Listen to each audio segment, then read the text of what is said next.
Good morning, everyone. Today is January 4th.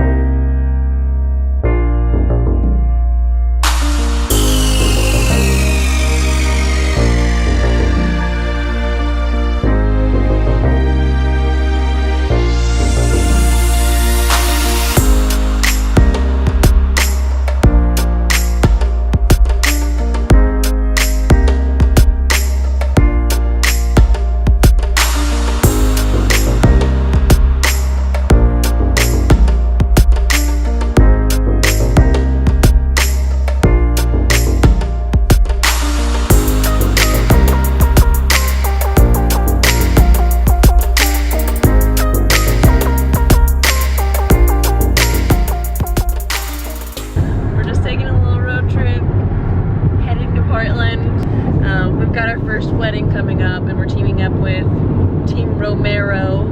I'll link their YouTube channel below, but I'm teaming up with them. They're doing the videography for the wedding, and we're doing the photographs. Gonna go look at some camera equipment, some Botox supplies.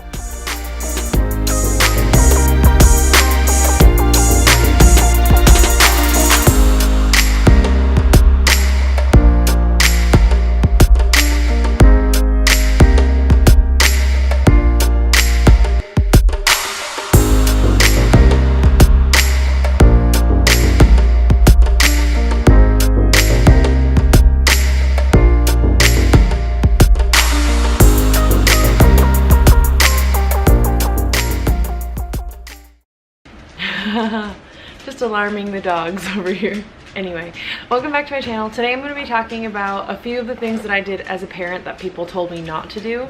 Probably a little bit boring, but thanks for sticking with me. So the first thing I did as a parent that people told me not to do was tummy sleeping. From the beginning, Everett slept so much better when he was on his tummy. So normally what I would do is just nap him during the day when I'm around, able to see him, make sure he's breathing, and he would sleep so well, so undisturbed. I could make so much noise and he would not stir. And now he's exclusively sleeping on his tummy because as soon as he was able to roll over from back to tummy, he was on his tummy, which just goes to show that he's been a tummy sleeper from the beginning. The next thing I did that people told me not to do was starting purees a little bit early. So they say that a baby's gut isn't fully mature until they're about 6 months old, but at about 4.5 months of age, Everett was crying watching us eat, reaching for food. Now that he's 6 months, he is actually eating some kind of puree almost every night. He was also obviously ready because as soon as I brought a spoon to his mouth,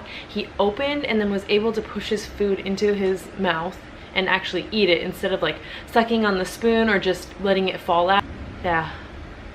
The next thing I did that people told me not to do was nursing him to sleep. I nursed him until he fell asleep. I didn't care. I would nurse him until he fell asleep, and then I'd rouse him a little bit and he would drink more. Right before I laid him down in his crib, I'd try to wake him up by the way I was handling him so that he was putting himself to sleep. He's always slept really well because he always went to sleep with a very full stomach. The last thing I did that people told me not to do is probably a little bit controversial. We bed shared. I loved having him in bed with us. It felt so natural to curl up next to him. We both slept so much better. I never put us in a dangerous situation. So if I had anything to drink, even if it was just a beer, if I was extremely tired, then I would not bed share just because I didn't want to risk being in a very deep sleep and rolling over onto him or something like that. So yeah, we both just slept so much better. It just felt natural. The wolf mother does not push her cubs onto the other side of the cave and sleep away from them. No, they snuggle up together. I mean, all over the world, bed sharing is actually the way babies sleep, but it's such a, what is that called? It's so taboo for babies to sleep in their mom's bed, and to me it just felt so natural, like I needed to be sleeping next to him. And I guess the moral of the story for me was that you know what's best for your baby. Everyone, suddenly when you get pregnant and you have a baby, everyone is an expert. All I could do was like, yep, okay, great, that's I know my baby, I know what's best for us. Sure, I'm a first-time mom, but I have instincts. You're not gonna learn the lessons or really know until you go through it. So this is just stuff that worked for me. Not to say it's for everyone else, and I would never push my opinions on other people, but this is just what worked for us. And I think it's okay. I think it's okay for you to choose what's best for your family. I'm sorry this video was maybe a little bit boring. I promise to have more exciting things coming up. Yeah.